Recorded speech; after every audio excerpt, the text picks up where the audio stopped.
नमस्कार दोस्तों, मेरा नाम वैभव है और मैं अपने YouTube चैनल स्टॉक अल्फा में आपका स्वागत करता हूं, जिसमें हम बैंक निफ्टी और निफ्टी की डेली बेसिस पे एनालिसिस करते हैं। चलिए देख लेते हैं आज बैंक निफ्टी ने किस तरह बिहेव किया। जैसा कि आप देख सकते हैं, मैंने आपको लॉन्ग टर्म चार्ट पे बताया था। कल मैंने आपको ये बताया था कि ये दो ट्रेंड लाइन है जिसके बीच में मार्केट इस समय फंसा हुआ है।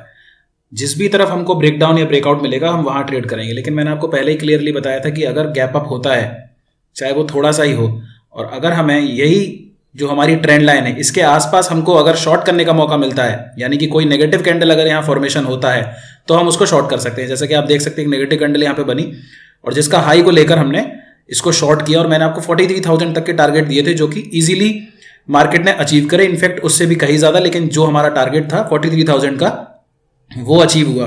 43,000 से नीचे जब मैं जाता हुआ बैंक निफ्टी को नहीं देख रहा था नियर टर्म में, लेकिन मार्केट ने थोड़ा सा डिप जरूर दिया और उसके बाद मार्केट इस रेंज में कंसोलिडेट हुआ। करीब 43,000 से लेकर 43,900 के बीच में मार्केट कंसोलिडेट हुआ और जैसे ही दोबारा इसका ब्रेकआउट मिला उसके बाद मार्केट में लास्ट आवर में बहुत ही भारी, ये देख लीजिए वॉल्यूम, देख लीजिए इतने भारी वॉल्यूम से बाइंग जनरेट हुई। तो इसका मतलब पहली चीज तो ये है कि कल के लिए जो मार्केट है, एक्चुअल में आज हमारे दो मेजर इवेंट हैं। एक है हमारे जो Q2 के GDP आंकड़े आएंगे और दूसरा है आज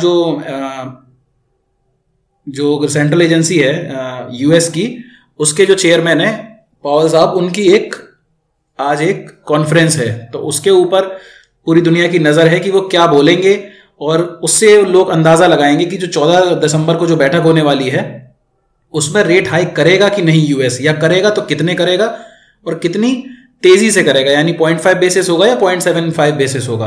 0.5 का लोग मान के चल रहे हैं कि इस बार 0.5 होगा, हो सकता है कि 0.75 भी हो। तो मेजर जो इवेंट है, मेजर इवेंट से पहले मार्केट ने करीब 1 घंटे पहले मार्केट में काफी बड़े वॉल्यूम से बाइंग आई है। तो देखते हैं कल का मार्केट आज शाम में US किस तरह करेगा और मार्केट कल किस तरह कर सकता है।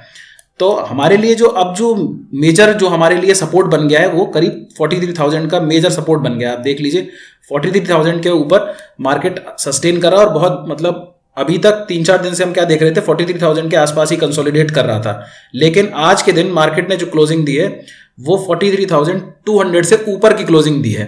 तो अब 43,000 हमारे लिए बहुत अच्छा सपोर्ट का काम करेगा। तो मार्केट कल के दिन इसी रेंज में अगर हमारे खुलता है, इसी रेंज में अगर मार्केट खुलता है तो हम ऊपर के लेवल हम यहां पे देखेंगे कि 43,300 का लेवल जैसे ही टूटेगा तो हम 43,400 और 43,500 के लेवल के लिए हम उसको बाई कर सकते हैं। 43,500 पे बहुत ज्यादा OI एडिशन है, कॉल राइटर्स बहुत ज्यादा बैठे हुए हैं। तो फर्स्ट अटेम्प्ट में 43,500 हो सकता है पार ना हो।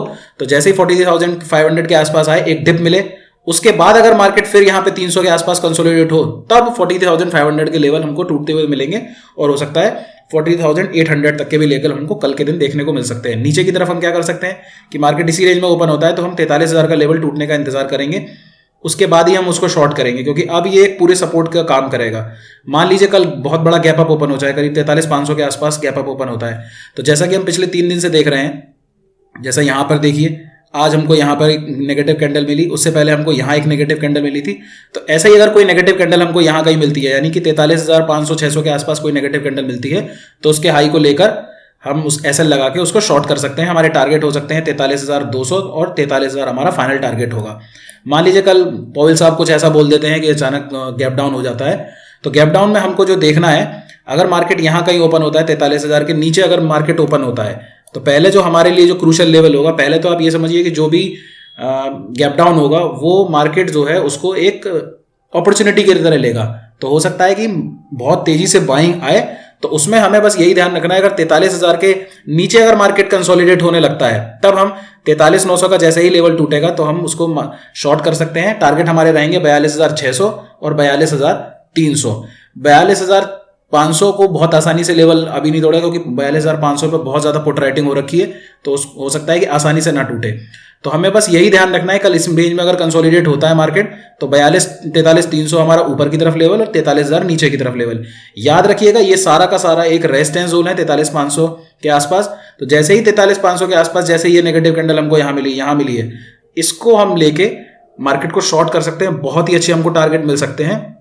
तो अगर मान लीजिए कल मार्केट 43,500 के आसपास हमको ऐसी नेगेटिव कैंडल मिलती है तो हम 43,400 की पुट खरीदेंगे और उसको हम करीब 3:1 के टारगेट के लिए हम उसको देख सकते हैं। चलिए निफ्टी में आ जाते हैं। निफ्टी में क्या हुआ, मैंने कल को आपके दिन बताया था कि 18,670 के ऊपर ये जो ट्रेंड लाइन है 18,670 के ऊपर हम बाइंग करेंगे, और जैसे ही अगर ब्रेकआउट मिलता है, जैसे ही हमने ब्रेकआउट मिलता है तो इस रेंज के आसपास जैसे ही हमको ब्रेकआउट मिला, यहाँ से हमको 100 पॉइंट निफ्टी में मिले, वो बहुत अच्छा मूव था लास्ट के आवर में, बहुत तेजी से यहाँ पर भी है। सेम कंडीशन यहाँ पर भी है। अगर हमको बहुत बड़ा गैप अप मिलता है तो कोई भी नेगेटिव कैंडल हमको दिखाई देती है तो हम उसका हाई को लेकर शॉर्ट मार सकते हैं।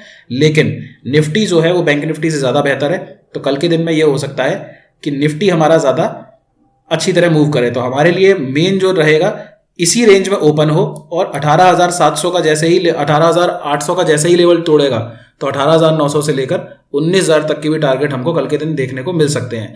मेरे हिसाब से अगर आपको बुलिश अगर आपका व्यू है तो आप निफ्टी में रहिए, और अगर आपका बेरिश, अगर मान लीजिए कोई बेरिश व्यू आप रखते हैं और कोई नेगेटिव कैंडल मिलती है तो बैंक निफ्टी को आप शॉर्ट करिए। बैंक निफ्टी ज़्यादा बेहतर है अगर आप शॉर्टिंग के लिए सोच रहे हैं, और अगर आप बाइंग के लिए सोच रहे हैं तो निफ्टी में बाइंग करिए। निफ्टी में बहुत कंसोलिडेटेड बाइंग है, कहीं पर भी ऐसा नहीं है कि मार्केट अचानक से टूटा हो निफ्टी में। बैंक निफ्टी में अचानक से गिरावट जरूर आने के चांसेस हैं, बहुत बड़ा हुआ है। तो कल के दिन में देखते हैं मार्केट किस तरह रहेगा। चलिए धन्यवाद दोस्तों, लाइक करें, सब्सक्राइब करें, कमेंट करें। मेरा वीडियो अच्छा लगता है तो अपने दोस्तों के साथ भी शेयर करें। धन्यवाद।